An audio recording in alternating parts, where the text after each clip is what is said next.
एक दिन का राशन और रह गया है।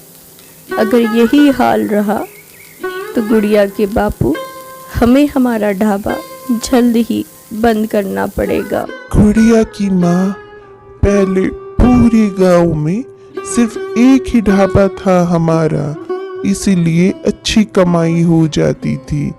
अब और भी ढाबे खुल गए हैं, जिसकी वजह से हमारा ढाबा नहीं चल पा रहा है। अजी आप सही कह रहे हैं, लेकिन यही हाल रहा तो हम घर का खर्चा, हमारा ढाबा और हमारी बच्ची की पढ़ाई कैसे कर पाएंगे? आप ही बताइए। गुड़िया की माँ, मैं पूरी कोशिश कर रहा हूँ। कल मैं बैंक जाकर बात करके आता हूँ, शायद हमें लोन मिल जाए। तुम थोड़ा सब्र रखो। आज की हमारी कहानी है रामपुर गांव में रहने वाले भीमा और आशा की। दोनों पति पत्नी मिलके अपना ढाबा चलाया करते थे। उनकी एक ही बेटी थी जिसका नाम था गुड़िया, लेकिन उनकी माली हालत कुछ ठीक नहीं थी।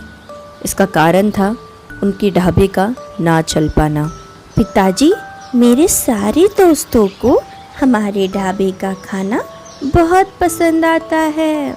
इस बार मैं अपने जन्मदिन पे सबको बुलाऊंगी हमारे ढाबे पे खाना खाने के लिए।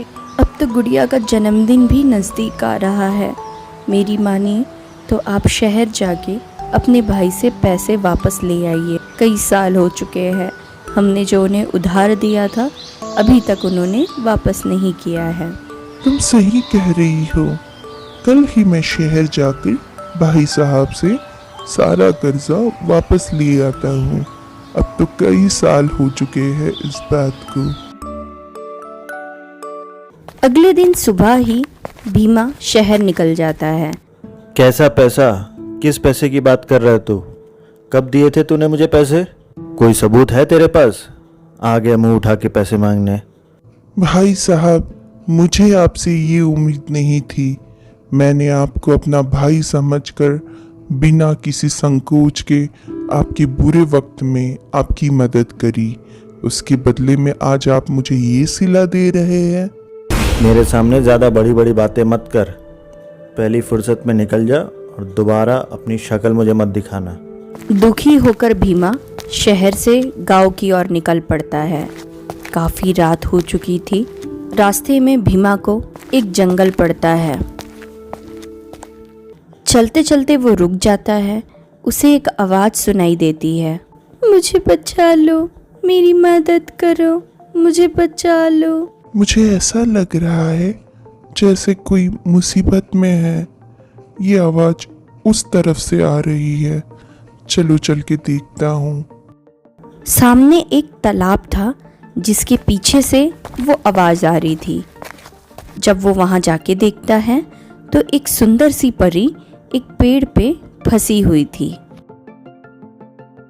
हे भगवान, ये तो परी है।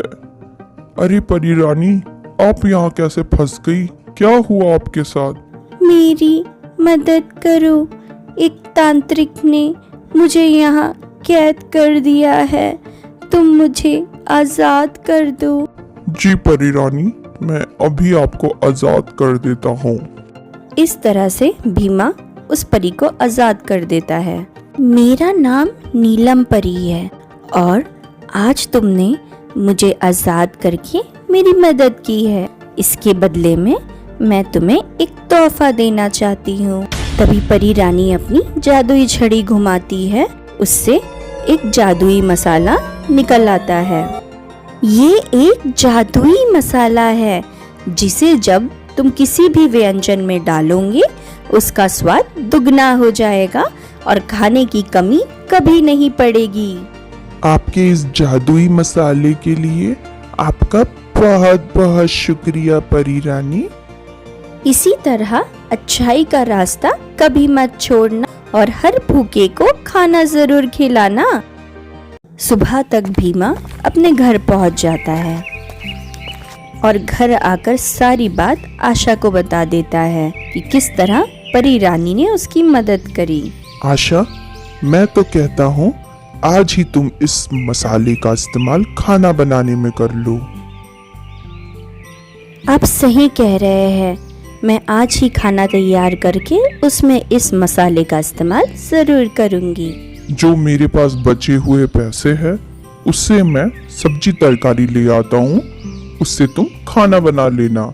उसके बाद हम ढाबा फिर से शुरू कर देंगे। उस दिन आशा बहुत ही प्यार से खाना तैयार करती है और इस खाने में वो जादुई मसाला मिलाना शुरू कर देती है। अब उनका ढाबा फिर से शुरू हो चुका था, जिसमें कई सारे ग्राहक आने लग गए थे। बताइए भाई साहब, आप क्या खाना पसंद करेंगे? स्वादिष्ट खाने की तारीफ सुनकर दूर दूर से लोग उनके ढाबे पे आया करते थे। भाई साहब, बहन जी, पेट भर के खाना खाइए। जादुई मसाले के कमाल से उनकी अच्छी आमदनी होना शुरू हो चुकी थी।